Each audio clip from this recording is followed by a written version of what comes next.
आज घरातली ना मला थोडीशी ना साफसफाई करायची होती, त्यामुळे ना मी सकाळी एकदम लवकर उठले होते. तरी 5 वाजता उठले होते आणि आता आहे ना सकाळचे 6:45 वाजले बघा. 5 वाजल्यापासून तर सकाळी 6:45 वाजेपर्यंत मी कंटिन्यू आहे ना काही ना काही घरातलं म्हणजे माझं काम चालूच राहतं.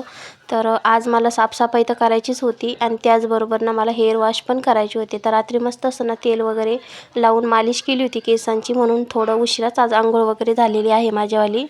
तर परी खाली झोपली होती ना, तर तिला ना मी बेडवरती टाकलं आणि साईडनी एक बेडशीट ठेवलं, जेणेकरून ती इकडं सरकणार नाही. आणि फ्रीजवरचा कवरही खूप घाण झाला होता, तो सुद्धा आहे ना मस्त असं आहे ना झटकून वगैरे परत वरती मिक्सर ठेवलं आणि आमचं निरम्याचा वगैरे डब्बा ठेवून दिला. त्यानंतर घरातलं झाडून घेतलं आणि यांना ड्युटीला जायचं होतं आणि 7 वाजत आले होते. 7ची ड्युटी असते, पण थोडंसं 5 मिनटं मागं पुढं झालं ना तर काही हरकत नाही बरं का. त्यांचा डब्बा वगैरे भरून दिला, यांना नाश्ता दिला. तर यांच्या नाश्त्यासाठी ना यांना पोहे बनवून घेतले होते मी आणि डब्याला बघा भाजी बनवली ती वांग्याची. कारण आहे ना यांना असं रस्साची भाजीच आवडते, एकदम पातळ एकदम सुक्की अशी भाजी आवडत नाही त्यांना, अशी चुरून वगैरे खायलाच भाजी आवडते. त्याच्यामुळे थोडीशी रश्श्याचीच भाजी बनवत असते मी.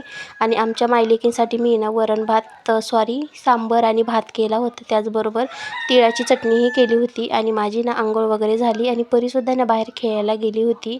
तर हा ड्रेस आहे ना तर मी शिवलेला आहे. तर आजच्या व्हिडिओमध्ये एवढंच बरं का. भेटूया नेक्स्ट व्हिडिओमध्ये, तोपर्यंत बाय.